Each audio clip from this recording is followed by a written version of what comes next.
The current set of House impeachment managers, Congressman Jamie Raskin, the lead impeachment manager, sent a letter to President Trump's lawyers asking him to testify. Donald Trump declined the invitation.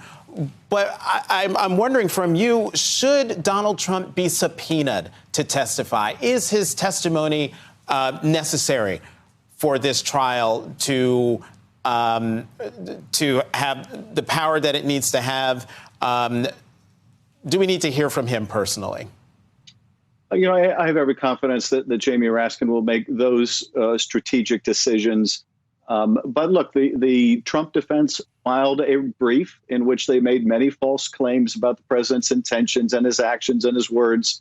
If the president really believes that, if his team really believes it, then let the president say those things under oath. Now, they have made it clear they don't want the president to testify under oath. And I think it's apparent why, because he would either forced to lie again, or to acknowledge his pivotal role in inciting that mob. But it does take away the argument the defense otherwise was making that, well, the president didn't have an opportunity to defend himself in the House. The House was the indictment, the impeachment, and the trial is in the Senate. The president has an opportunity to testify if he wants to be heard.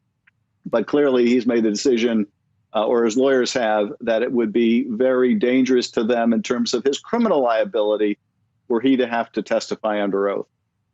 Republicans are making the big process argument that this is happening way too fast, that, impeachment should take a whole lot longer. Does that argument hold water for you? And are you concerned that this whole thing could be wrapped up in a week? Does the timing matter at all in this case?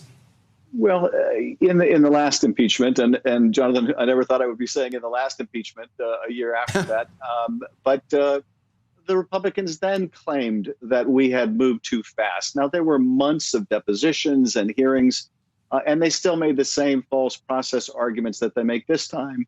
There was a real sense of urgency when the president had just incited a mob that had attacked the Capitol.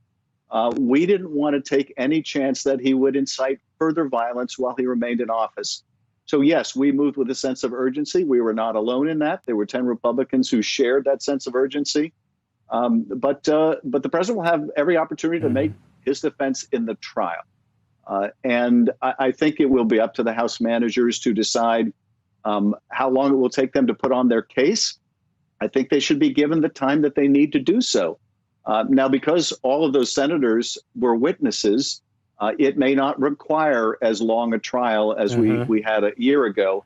But that should be a decision for the managers and ultimately the senators to make. I'm going to squeeze in two more questions. One, I don't think I've ever had a chance to ask you, where were you on January 6th? I was on the House floor, really, for the whole thing. Speaker Pelosi had asked me and Jamie Raskin, so Lofgren and Joe Neguse, to lead the opposition to the effort to decertify the electors. So I was really focused on what I was saying and what I was going to rebut that the others were saying. And the first time I realized something was going terribly wrong was when I looked up and the speaker was no longer in her chair. And the Capitol Police came back on the floor and grabbed Steny Hoyer and briskly marched him off the floor. And then, of course, we got successive announcements that there were rioters in the building. We needed to take gas masks out. And then finally, I stayed on the floor until the point where there was breaking glass and that mob was trying to get into the chamber and the police were yelling for us all to get out.